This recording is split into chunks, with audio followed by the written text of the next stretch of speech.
Hi hello అందరికీ నమస్కారం. Welcome to my channel ధ్రువ రుచులు. ఈరోజు మనం టొమాటో రసం ఎలా చేసుకోవాలో చూద్దాం. ఈ రసం నేను చూపించినట్టుగా చేసుకుంటే ఎంతో ఈజీగా అండ్ టేస్టీగా ఉంటుంది. చలికాలంలో బాగా జలుబు దగ్గు ఉన్నప్పుడు ఈ రసం చేసుకొని తాగండి. చాలా బాగా అనిపిస్తుంది గొంతుకి.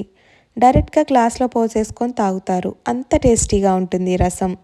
ఇది రైస్లోకి అండ్ ఇడ్లీలోకి కూడా చాలా టేస్టీగా ఉంటుంది. దీనికి కావాల్సిన పదార్థాలు: ఒక 2 టొమాటోస్ని ఘాట్లు పెట్టుకొని వాటర్లో బాగా ఉడికించుకోవాలి. టొమాటోస్ బాగా సాఫ్ట్గా కుక్ అయిన తర్వాత స్టవ్ ఆఫ్ చేసుకొని టొమాటోస్ని చల్లారనివ్వండి. చూస్తున్నారు కదా, టొమాటోస్ చల్లారిన తర్వాత టొమాటోస్ మీద ఉన్న స్కిన్ని పీల్ చేసుకొని మిక్సీ జార్లో వేసుకొని మెత్తగా గ్రైండ్ చేసుకోండి. చూసారు కదా, టొమాటో పేస్ట్ రెడీ అయింది.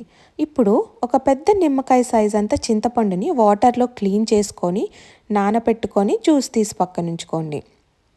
ఒక 3 టేబుల్ స్పూన్స్ రసం పౌడర్, ఒక ½ tablespoon ginger garlic paste కూడా తీసుకోండి. తగినంత ఉప్పు, కారం, పసుపు,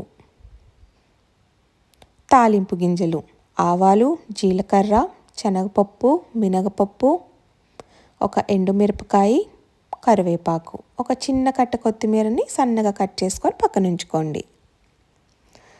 ఇప్పుడు స్టవ్ మీద ఒక గిన్నె పెట్టుకొని అది హీట్ అయిన తర్వాత ఒక 3 టేబుల్ స్పూన్స్ ఆయిల్ వేసుకొని ఆయిల్ని బాగా హీట్ అవ్వనివ్వండి.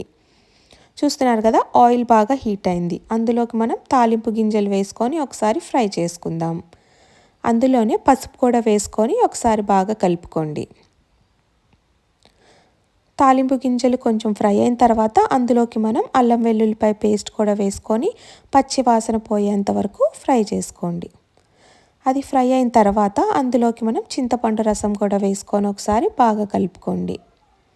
చూస్తున్నారు కదా, అది కొంచెం మరుగుతున్నప్పుడు అందులోకి ఉప్పు, కారం, పసుపు అండ్ రసం పౌడర్ కూడా వేసుకొని బాగా కలుపుకోండి. ఇలా వాటర్ మరుగుతున్నప్పుడు మనం ముందుగా రెడీ చేసి పెట్టుకున్న టొమాటో పేస్ట్ కూడా వేసుకొని ఒకసారి కలుపుకోండి. అందులోనే మనకి సరిపడా వాటర్ వేసుకొని దీన్ని బాగా ఇప్పుడు మరగనివ్వాలి. మధ్య మధ్యలో ఒకసారి ఉప్పు టేస్ట్ చేసుకొని ఉప్పు సరిపోకపోతే ఇంకొంచెం యాడ్ చేసుకోండి. ఇంకా చూసారు కదా, రసం మరిగేటప్పుడు మనం కొత్తిమీర వేసుకొని ఒకసారి కలుపుకోవడమే. చూస్తున్నారు కదా, రసం ఎంత చిక్కగా టేస్టీగా యమ్మీగా అనిపిస్తుంది కదా చూడటానికి. అంతే అండి, పుల్ల పుల్లగా కారం కారంగా ఎంతో టేస్టీ టొమాటో రసం రెడీ. ఇలా చేసి మీ పిల్లలకి కూడా పెట్టండి, కడుపు నిండా తింటారు అన్నం. అంత టేస్టీగా ఉంటుంది ఈ రసం. మీరు కూడా ఒకసారి ట్రై చేసి ఎలా ఉందో చెప్పండి. మీకు ఈ రెసిపీ నచ్చితే please like, share and subscribe చేసుకోవడం మర్చిపోవద్దు. ఇంకొక రెసిపీతో మళ్ళీ కలుద్దాం. అంతవరకు చూస్తూనే ఉండండి Dhruva Ruchulu. Bye, take care.